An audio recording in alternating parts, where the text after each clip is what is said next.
Ji welcome back after the break. आप देख रहे हैं प्रोग्राम वीजा गाइड और मैं हूं आपकी होस्ट सारा इलियास। ब्रेक पे जाने से पहले हम बात कर रहे थे, डिटेल में डिस्कस कर रहे थे अमेरिकन वीज़ा के लिए ऑनलाइन एप्लीकेशन फॉर्म है उसकी हमने आपको रिक्वायरमेंट्स बता दी कि डॉक्यूमेंटेशन क्या रिक्वायर्ड है और अपने किस तरह पे कहाँ पे जाके सबमिट कराना है उनको। मजीद इस पर बात करेंगे अब कि आगे क्या हमें डिस्कस करना है। तो जब आप ये ऑनलाइन एप्लीकेशन फिल करने बैठे हैं तो जो चीज़ें आपके पास होनी चाहिए, डिटेल्स हैं, वो ये होनी चाहिए कि एक तो आपको पासपोर्ट आपके पास होना चाहिए क्योंकि उस पर से आपने अपना फैमिली नेम, गिवन नेम, सब चलनी चाहिए। हाँ जी, अगर वक्त मिला तो मैं थोड़ा सा एक सैंपल भी उसका दिखाऊंगा कि कैसे करना है उसका। फिर उसके बाद आपकी, जैसे मैंने जिक्र किया कि ट्रैवल आइटनरी जो है, आपने पिछले 10 सालों में क्या ट्रैवल किया हुआ है और अभी आपने ट्रैवल आइटनरी का क्या बंदोबस्त किया, आपने कब विजिट करना है। अच्छा, इसमें जो खास तौर पे यानी जो आपको वेबसाइट नहीं बताती, लेकिन जिस चीज़ का आपने ख्याल रखना है कि वो ये है कि आप कम से कम 8 हफ्ते पहले इस प्रोसेस को स्टार्ट करें। अच्छा जी, अगर आपका इंटरव्यू, मतलब जब आप एप्लीकेशन फिल कर लेते हैं करने से 8 हफ्ते पहले आप कह रहे हैं, मैं ये कह रहा हूँ कि आपने अगर ट्रैवल करना है 2 माह बाद, ठीक है, तो आप कम से कम 2 माह पहले आप अपनी जो है एप्लीकेशन फिल कर लें और इंटरव्यू डेट ले लें। क्योंकि जैसे अगर आज आप इंटरव्यू के लिए अप्लाई करेंगे तो शायद आपको 2 हफ्ते या 3 हफ्ते बाद की तारीख मिलेगी। To be on the safe side आपको ये काम पहले कर लेना चाहिए। 3 हफ्ते की तो आपको तारीख मिलेगी, 2.5 से 3 हफ्ते की आपको डेट मिलेगी जिसमें आपका इंटरव्यू ऑर्गेनाइज होगा। फिर जब आपका इंटरव्यू ऑर्गेनाइज हो जाता है, उस इंटरव्यू के बाद कम से कम 4 हफ्ते ऐसे हैं कि जिसमें आपके सिक्योरिटी चेक्स होने होते हैं अगर अप्रूव हो जाए वीज़ा। तो उस सूरत में भी आप, यानी इसका मतलब ये कि 8 से 10 हफ्ते to be on the safe side आप इसको प्रोसेस को स्टार्ट करें और उसको फिलअप करें। ठीक है जी, इस पर मजीद बात करते हैं, आगे लेके चलते हैं। हमारे साथ है कॉलर लाइन पे। हेलो, अस्सलाम वालेकुम। हेलो जी, अस्सलाम वालेकुम। वालेकुम सलाम जी, कौन बात कर रहे हैं? मैं साराबाद किंग्स हॉल से। मैंने सिर्फ ये पूछना था कि मेरी शादी हुई थी लेकिन वो मतलब ब्रिटिश नेशनल थे, मेरे हस्बैंड, एक्स हस्बैंड। अब हमारे बीच में डिवोर्स हो गया है, मेरे बेबी है।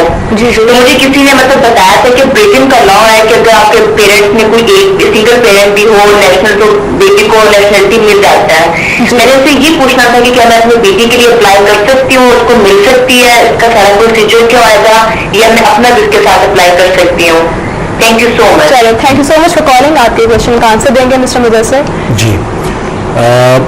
इनकी जो बेटी है जी, अगर जब वो बच्ची पैदा हुई जी, उस वक्त इनके हस्बैंड की नेशनैलिटी ब्रिटिश थी जी, तो ये उसकी ब्रिटिश नेशनैलिटी अप्लाई कर सकती हैं। वो ब्रिटिश नेशनल है नहीं, अब इसमें यानी उस वक्त की भी बात है। जैसे बाज़ औक़ात ये होता है कि आप इंडेफिनिट लीव टू रिमेन पे अगर यूके में बैठे हुए हैं, उस वक्त आपके पास ब्रिटिश नेशनैलिटी नहीं है और आपके बच्चे पैदा हो गए, लेकिन अगर आपके बच्चे आपकी ब्रिटिश नेशनैलिटी के बाद पैदा हुए तो यस, उस बच्चे का हक है, उसको ब्रिटिश नेशनैलिटी मिलती है।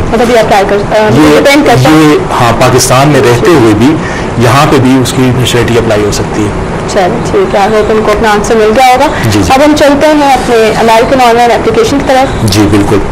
अच्छा, आइटनरी हो गई, जैसे मैंने जिक्र किया कि जी आप कम से कम 2 माह का वक्त रख के तो अपना प्लान करें। ट्रैवल से 2 माह पहले आप बिल्कुल एप्लीकेशन फिल करनी है। जी, dates of your last 5 visits और trips to the United States, यानी अगर आपने पहले यूनाइटेड स्टेट्स विजिट किया है तो आपने पिछले जो 5 विजिट्स हैं उनकी डेट्स लिखनी है उसमें। सो वो आपने निकाल के ऑर्गेनाइज करके रखनी होनी चाहिए क्योंकि आपने ऑनलाइन एप्लीकेशन फॉर्म फिल करना है उसमें आपको, ताकि प्रॉब्लम ना हो। फिल करते हुए सारी डिटेल्स आप सामने लेके पहले बैठिए। फिर उसके बाद आपका CV होना चाहिए, आपका CV बना होना चाहिए। You may be required to provide information about your current and previous education and work history. So ये तमाम चीज़ें आपने तैयार करनी है। अदर इन्फॉर्मेशन भी इसमें है।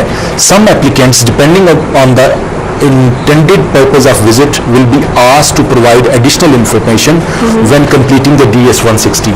अब मिसाल के तौर पे अगर आप बिजनेस वीज़ा पे जा रहे हैं तो आपको लेटर ऑफ इनविटेशन चाहिए, उसके मुताबिक आपसे सवाल पूछे जाएंगे कि वो किसने भेजा आपको, उसका एड्रेस क्या है, उसका फ़ोन नंबर क्या है, तो ये अदर इन्फॉर्मेशन में आ जाता है। अगर आपने स्टूडेंट वीज़े के लिए किया है तो ज़ाहिर इदारे का आ जाता है। डॉक्यूमेंट्स रिक्वायर्ड होंगे डिपेंडिंग कि आप स्टूडेंट वीज़ा के लिए अप्लाई करें, बिल्कुल उसके मुताबिक जो है उस पर अकॉर्डिंग वो चीज़ें आपके पास होनी चाहिए। Some applicants will need to have additional information and documents handy while completing the DS 160, student and exchange visitors, J petition based temporary workers, यानी स्टूडेंट बेस्ड जो आते हैं उसमें F J and M category के लोग आते हैं. Okay. उसके बाद petition based temporary workers H1B, H2, H3, CW1, ये मुख्तलिफ कैटेगरीज हैं. ये मतलब किस वीजा बेस पे? कैटेगरीज हैं. ओके ये मुख्तलिफ वीजा कैटेगरीज हैं. ठीक. You should have a copy of your I-1 to 9 available when completing your DS 160. Right. सो ये चीज़ें जो है ना बेसिकली वीज़ा फॉर्म को फिल करने से पहले की भी कुछ रिक्वायरमेंट्स हैं, जी जी, वो आपने पहले मुकम्मल करनी है, फिर उसके बाद ताकि आपने फिल करने में आपको एकदम कोई प्रॉब्लम ना फेस करनी पड़े. हाँ मतलब ये कि आपके पास ज़ाहिर अगर इन्फॉर्मेशन नहीं होगी तो आपको बार बार अपनी एप्लीकेशन को रिट्रीव करना पड़ेगा, जी तो बिल्कुल. उसमें प्रॉब्लम्स भी हो सकती हैं.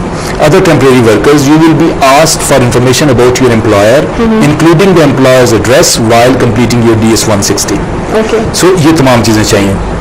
अब can my answers be in the native language, okay ये बहुत इंपॉर्टेंट है. No, all answers must be in English, using English characters only, except when you be asked provide your full name in your native alphabet. Right. यानी उसके अलावा नाम में आपके पास choice. हाँ नाम में आपके पास चॉइस है. चॉइस नहीं है बल्कि उसमें एक कॉलम मौजूद है Okay. जिसमें आपको करना होता है उसको.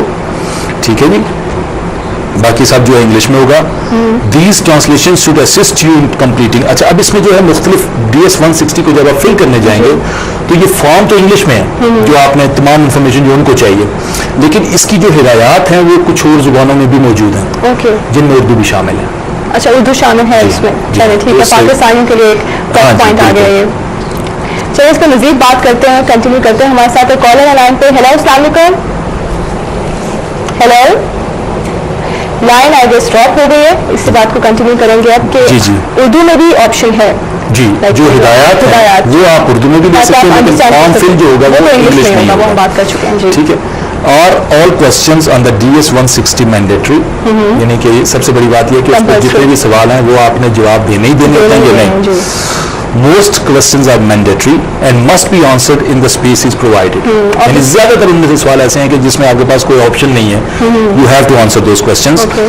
You may leave spaces blank when the questions are marked optional. जब ऑप्शनल लिखा हुआ है तो उस पोजीशन में आप उसको कर सकते हैं. जैसे मिसाल के तौर पे इसमें खास मिसाल ये होगी, जो आपका एड्रेस का कॉलम दिया होगा उस एड्रेस के कॉलम में हो सकता है कि आपको जैसे अगर लैंडलाइन लिखा हुआ है तो मोबाइल ऑप्शनल लिखा हो, या कॉलम की जगह पे जब उन्होंने बनाया तो 2-3 आपको लाइंस दे दी जी. तो आपका एड्रेस एक लाइन में अगर आ सकता है. तो ऐसी चीज़ों का ऑप्शन आपके पास है, लेकिन इन्फॉर्मेशन पूरी चाहिए उसमें. जी बिल्कुल ठीक है. तो मतलब आपके पास एक्स्ट्रा स्पेस भी है तो आपने जी. अपनी इन्फॉर्मेशन कंप्लीट देनी जी. है. That doesn't matter. बिल्कुल. एक तो ऑप्शनल और जहाँ पे लिखा हो डज नॉट अप्लाई, ओके. उसमें आपने चेक करना होता है. Check करना होता है. अगर वो चेक कर लेंगे फिर भी आप उससे बच जाएंगे. चलिए इस पर मजीद बात करते हैं. कॉलर हमारे जी, साथ. बिल्कुल. हेलो, अस्सलाम वालेकुम. हेलो, अस्सलाम वालेकुम जी. वालेकुम सलाम. जी, कौन बात कर रहे हैं, कहाँ से? जी, मेरा नाम राजा असद अली है. मैं इस्लामाबाद से बात कर रहा हूँ.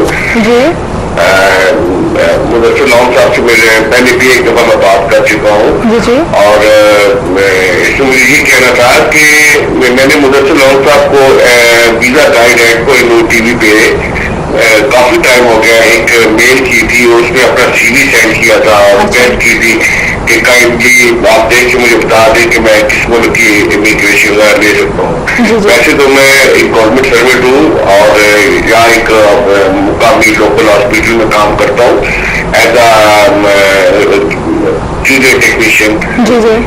एक्स डिपार्टमेंट में. तो मैं ये पता करना चाह रहा था क्या मैं किसी और मुल्क में एज अ टेक्नीशियन अप्लाई कर सकता हूँ. एक चीज और मैं पता करना चाहता हूँ कि SDC स्किल डेवलपमेंट काउंसिल वाले आजकल डिप्लोमा नहीं दे रहे और जो डिप्लोमा दे रहे हैं वो बाहर के मुल्क की इमिग्रेशन के लिए वो मेरे से काबिल कबूल नहीं है.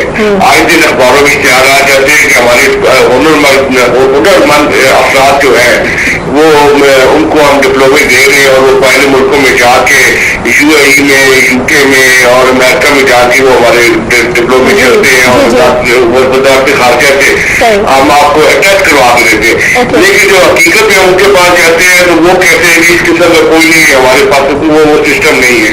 तो काइंडली जो मैं ये पूछना चाहता हूँ मुदस्सिर भाई से ये गाइड कर दें क्या हम जो हुनरमंद अफराद है, जैसे मैं हुनरमंद हूँ, मुझे 21 साल का अपनी फील्ड में तजुर्बा है लेकिन मेरे पास डिप्लोमा नहीं है. सही। अगर वही डिप्लोमा लेना है तो मैं कहाँ से लूँ, किससे लूँ और किस वर्क के लिए अप्लाई करूँ, और काइंडली मेरी जो मेल भेजी है उस मेल को एक बार जरूर चेक कर लें। Thank you so much for calling. आपके क्वेश्चन सारे क्वेश्चंस का आंसर देंगे, लेकिन एक छोटी सी कमर्शियल ब्रेक के बाद स्टे विद अस।